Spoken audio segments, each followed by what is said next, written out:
Welcome to the Joy Lab podcast, where we help you uncover and foster your most joyful self. Your hosts, Dr. Henry Emmons and Dr. Amy Prasek, bring you the ideal mix of soulful and scientifically sound tools to spark your joy, even when it feels dark. When you're ready to experiment with more joy, combine this podcast with the full Joy Lab program over at joylab.coach. Hello, I'm Henry Emmons, and welcome to Joy Lab. And I'm Amy Prasek. So here at Joy Lab, we infuse science with soul to help you uncover joy. To do that, we focus on building the elements of joy. Those are the positive emotions and inner states that become the building blocks for a joyful life. The element for this episode is inspiration. So in the last two episodes, also on inspiration, we really worked on some myths around change and happiness, going after these false beliefs that we're broken, that we need to be fixed, or that we need to change to feel some happiness, or that if only one person in our lives, or those people, or this thing in our life were different, then we'd be happy. So these episodes are really helpful to listen to before this one, but not totally necessary if you're really wanting to dive in right now with us. You can always go back later.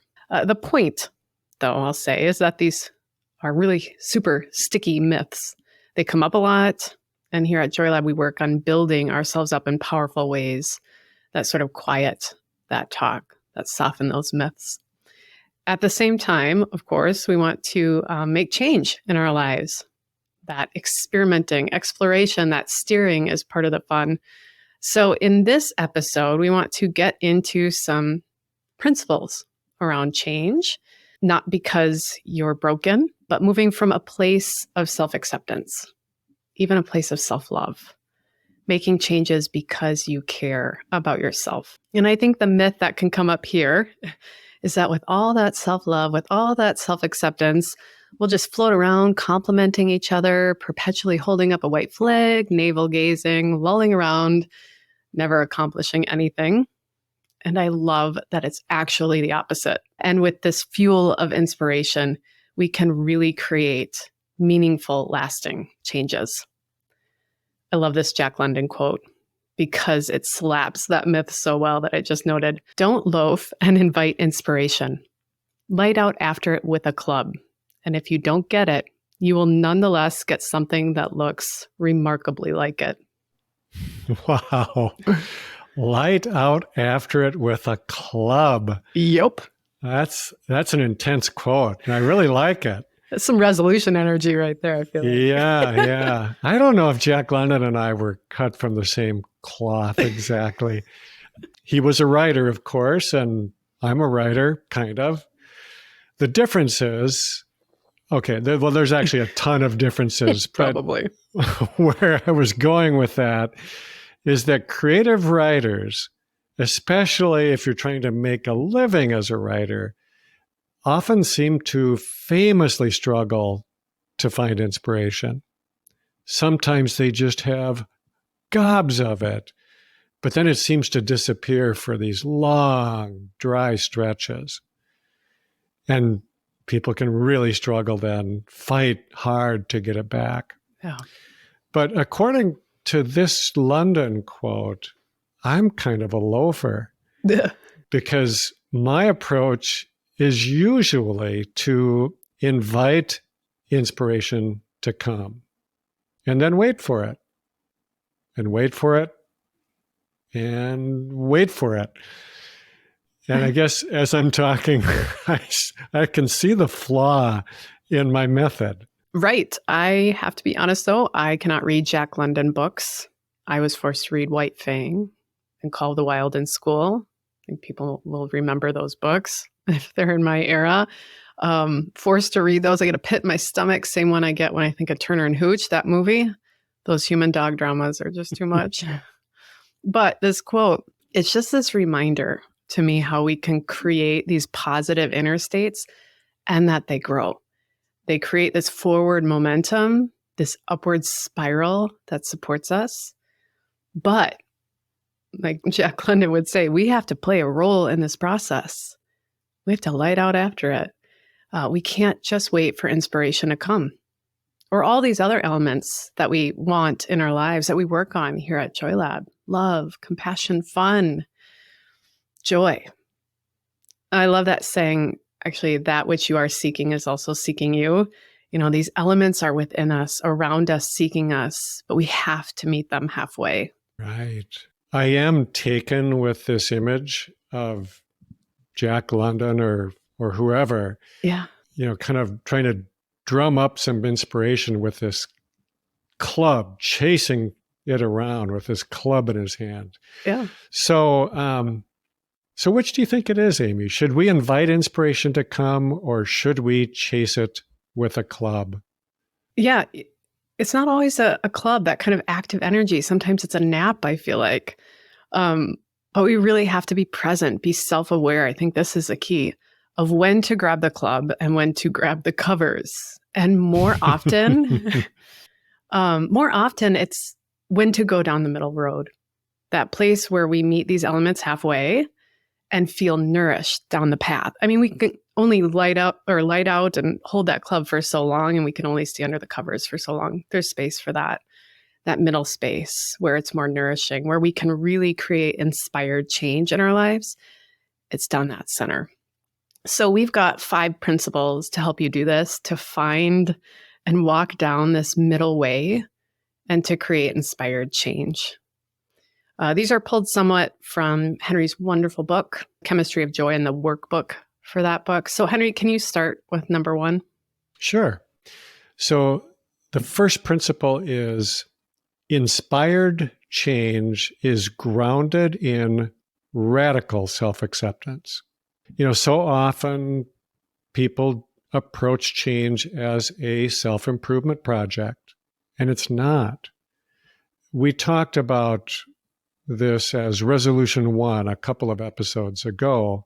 You don't need to be fixed. So the starting point for inspired change is acceptance of yourself and your life just as they are at this moment in time. This runs counter to the usual approach, which is rooted in self-criticism and the drive to create a better version of myself. So we're not talking about a passive or resigned state of acceptance. We're talking about an energized and forward-looking sort of acceptance. There's a Japanese word I came across years ago that I think captures this dynamic tension. The word is arugamama. I'm probably not saying it right, but I love the word. And what it means is that it's a state of unconditional acceptance of yourself and your life as they are at this moment, but at the same time, holding the intention to act in positive ways to create change. There's the famous quote by a Buddhist teacher named Suzuki Roshi, "You are perfect as you are, and you could use a little improvement." So start where you are with this energized self-acceptance. I love that. You are perfect as you are, and you could use a little improvement. I love saying that to myself in a soft and gentle way. Number 2 principle, inspired change begins deep within. I actually just want to read what you have from the book for this one, Henry. It's so good and describes a lot of what we covered in the last 2 episodes. Here's this paragraph. The most sustaining motivation for change comes from connecting mindfully and compassionately with one's inner suffering and the desire for relief from that suffering. Change that is based on what you believe you should be or based on the standards set by others is often short-lived. Being willing to listen deeply and honor your desire for change in a compassionate way leads to sustainable change. So in the previous 2 episodes, I talked about some behavior change models. If you've listened to the pod before, you may know that I totally geek out on these. Broaden and build model, one of my favorites. Also the integrative model for behavioral prediction, another good one, if anybody's looking for fun things to read this weekend.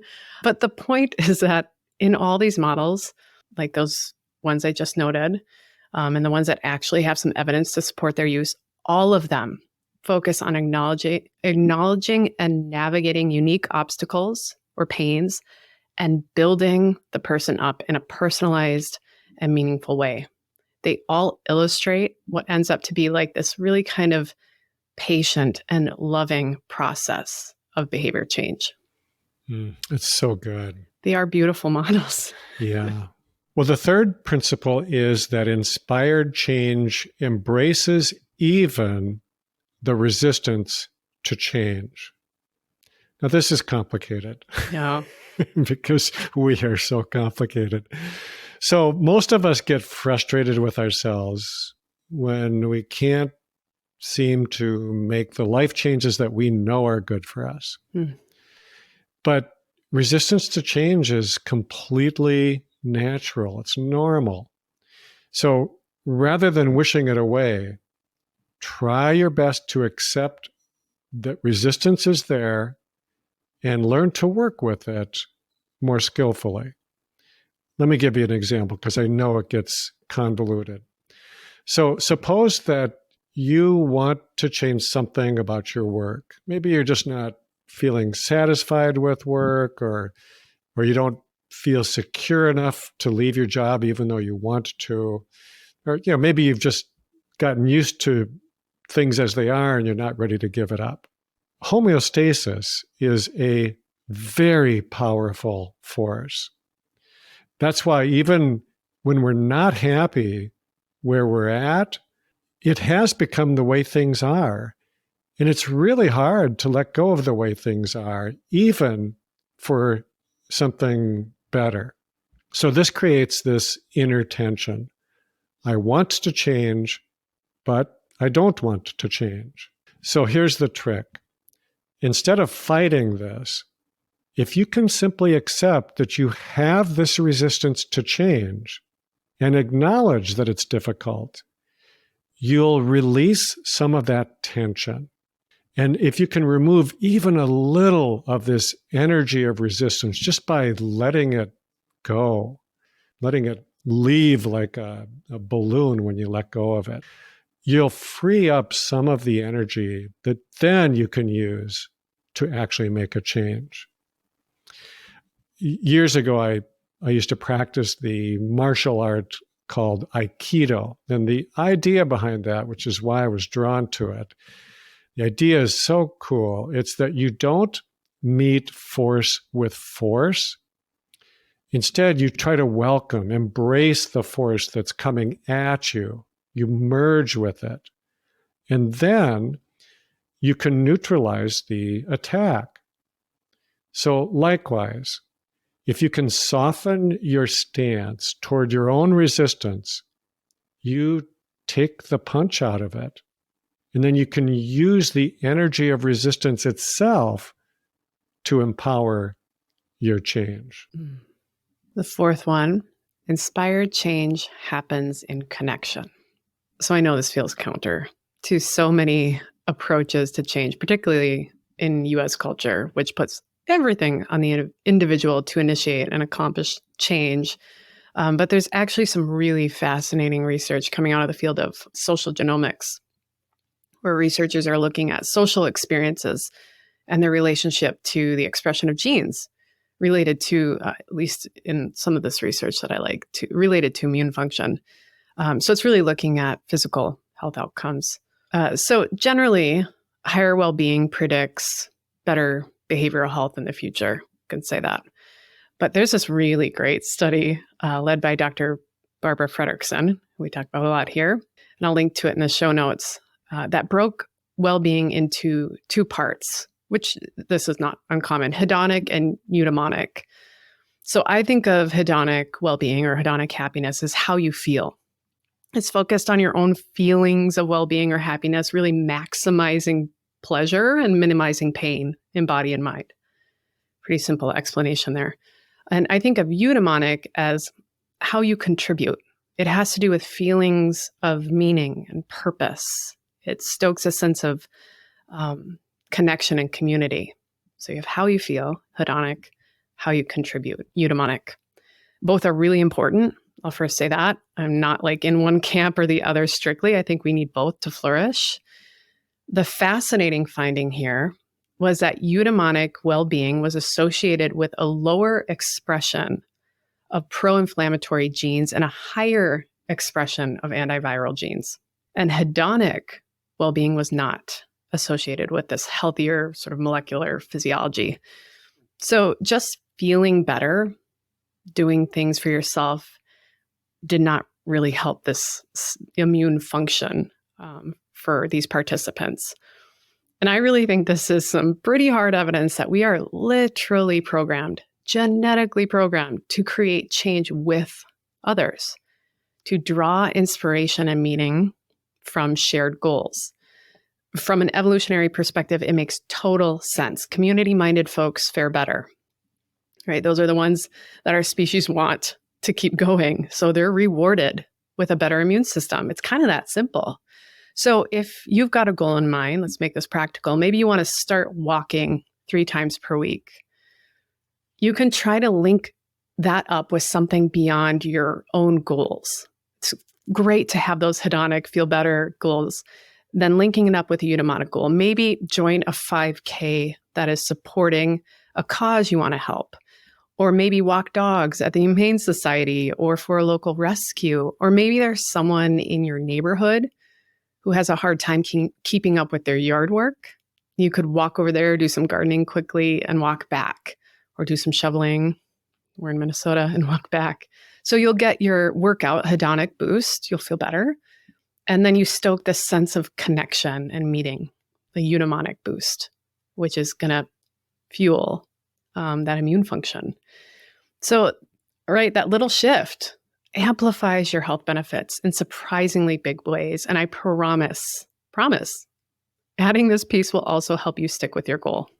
Nice. The 5th principle is that inspired change is a process, and it's not just a simple linear process.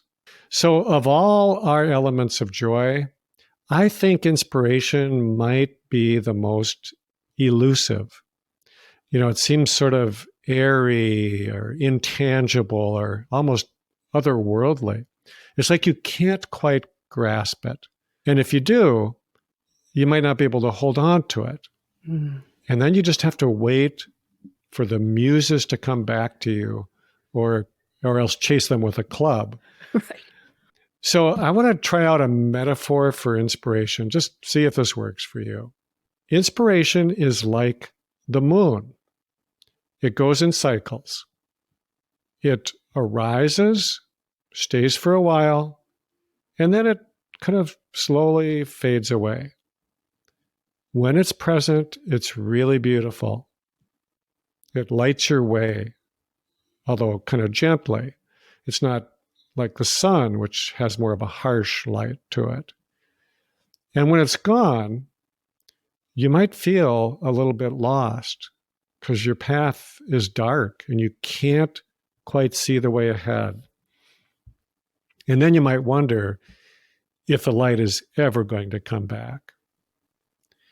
Now, I think the idea of self-improvement might give the impression that if you're doing it right, you will experience this continuous upward improvement. And if you lose your way, it's because you've done something wrong. In the inspired change process, you might go on and off the path of change many times. And you might even feel as if you're kind of back where you started. That is normal. It's to be expected. All you really need to do is acknowledge it, pick yourself up where you are, and then return to the path that you've set for yourself. I love that metaphor. It also makes me think of the myth about how long it takes to establish a habit, 21 days. So I know we talked about myths in the last episode, but I'll plug one more here because I think it's so helpful to recognize, there is no right timeline for change. So just an interesting bit of history here. Much of this 21 days to create a new habit came from a cosmetic surgeon who practiced in the early half of last century. He wrote this super popular book in 1960 called Psycho-Cybernetics. It has to be said in that. It's an interesting book.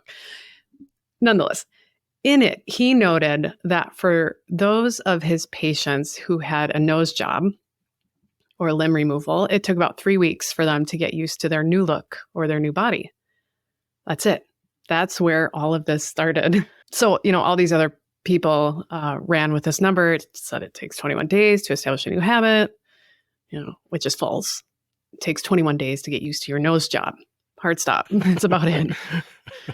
So there's this great study led by Dr. Philippa Lally. I'm probably saying the name wrong, but really cool study who wanted to understand this. Like, is there a real number that we can quote for the time it takes for a new habit to form? I'll let everyone guess, along with Henry. What do you think that number was that researchers found that it takes to establish a new habit? How many days? Jeez. You asking me? Yeah, go for it. Okay, I'm going to say 76. Hey, you're in the window. It takes seriously between 18 and 254 days. Right? Is that helpful? I'm glad I'm in that window anyways. I'm sure everybody guessed somewhere in that window. Point is, there's like no answer. It just depends on a million things. I love that. It's both, maybe unhelpful and also extremely empowering. And they also found, I like this, that when people messed up here and there, missed a few workouts, just like you were saying, Henry, went off the path, the moon is dark, no full moon, it hasn't showed up in a while. Whatever their goal was, even if they missed some days, if they messed up, it really did not impact the time it took them to feel like they've established that habit. Meaning it was not an all or nothing game. Rigidity wasn't helpful. There was no perfection. Wow. I was not familiar with that research and I really like it. Isn't it great? So helpful. Yeah. 18 to 254 days. Go for it. You can't screw up. Keep going. Well, I would like to circle back just for a moment to the Jack London quote that we started with. Yeah. So he said something that I just really think is cool, that even if you don't get inspiration by chasing it with a club, you'll get something that looks remarkably like it. I actually find that to be really helpful. It reminds me of something that a friend said to me when I first started working on my very first book. I was not a writer prior to this, and it was just really daunting to me. I was kind of clueless as to how to proceed. So my friend happened to do a lot of writing in his job, and so he had years of experience with it. He wasn't writing books, but he just had written a lot. So here's his advice to me, and I was kind of waiting for this. I was really looking for something great. He said, get a giant piece of Velcro, attach one part of it to your chair and the other part to your backside. Aww. And the key to writing is just to stay at your desk and keep writing. Is that what you wanted to hear? No, it was totally not what I wanted to hear. That sounded like just a lot of work. But, he was kind of right. Right. And I do like that sense of tenacity and determination. And I think there's something to learn from that when it comes to inspiration. So I get a lot of my inspiration from poetry. And here's a line from Rilke that's one of my favorites. Let everything happen to you, beauty and terror. Just keep going. No feeling is final. Now, the line in this that I want to really point out because it resonates so much with me is just keep going. It's just so much like that old Japanese proverb that says, fall down 7 times, get up 8. The important thing is to notice when you've fallen and then get back on the path. I often see that kind of tenacity in some of my patients. They just keep going. Now, they might have really unfortunate genetics, terribly complicated childhoods, maybe a ton of stresses at this moment in their lives, but they just keep going. And to me, that is really inspiring. I love these reminders. Stick with it. Keep going. And I know we hear it all the time. It's not the destination that matters, it's the journey. But there's more to that. I mean, it's in there. It really is about those steps, walking this path. Because we can't really predict the final outcome. It's always changing. I guess our message here is to soften up on those resolutions if you set them. Instead, maybe bring inspiration with you. Maybe chase it down a little bit. Let it fuel you. Give it more focus. And you'll stay on the path. There's a piece from Carl Rogers I want to end with from his book called On Becoming a Person. He writes, I have gradually come to one conclusion about the good life. It seems to me that the good life is not any fixed state. It is not, in my estimation, a state of virtue or contentment or nirvana or happiness. It is not a condition in which the individual is adjusted or fulfilled or actualized. To use psychological terms, it is not a state of drive reduction or tension reduction or homeostasis. The good life is a process, not a state of being. It is a direction, not a destination. Thank you for listening to the Joy Lab podcast. If you enjoyed today's show, visit joylab.coach to learn more about the full Joy Lab program. Be sure to rate and review us wherever you listen to your favorite podcasts.